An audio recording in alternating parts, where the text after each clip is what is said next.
రేవంత్ సర్కార్‌లో మంత్రులందరూ ఫైల్‌కి ఇంతని డబ్బులు వసూలు చేస్తారా?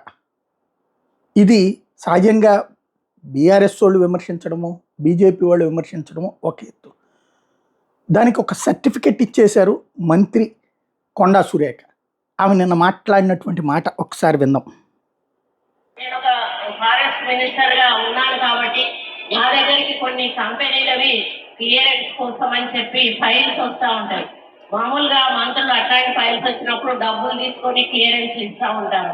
నేనన్నా మాకు ఒక నయా పైసా మీరు ఇవ్వాల్సిన అవసరం లేదు, మీరు సమాజ సేవ చేయండి, మా స్కూల్ ఒకటి డెవలప్ చేయండి, మా పేరు మీద అది మీ పేరు గుర్తుండిపోతుంది అని చెప్పినప్పుడు వాళ్ళు మేము పై వాళ్ళతో మాట్లాడాలి మేడం, మా చేతుల్లో లేదు అని సదానంద రెడ్డి. అయితే ఇట్లాగా డబ్బులు తీసుకుంటూ ఉంటారు మంత్రులు. నేనైతే అట్లా కాకుండా పని చేయమన్నాను పేరు వచ్చేలా అని చెప్పారు. దీంతో బాగా పెద్ద ఎత్తున చర్చ వచ్చింది.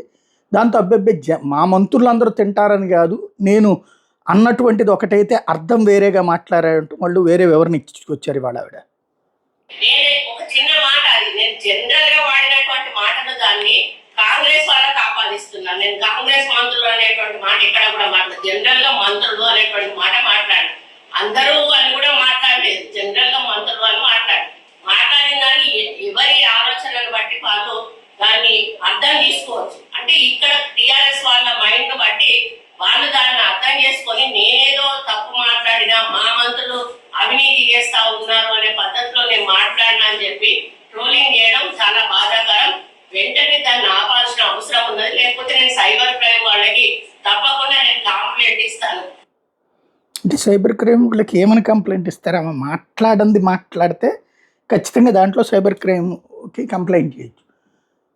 అమ్మకు అన్నదే. కాకపోతే మామూలుగా తీసుకుంటారు, నేను తీసుకోలేదు అంటే మిగతా వాళ్ళు తీసుకుంటారన్న అర్థం వచ్చినట్టే కదా. కాబట్టి ఏం జరుగుద్దో చూడాలి ఇది.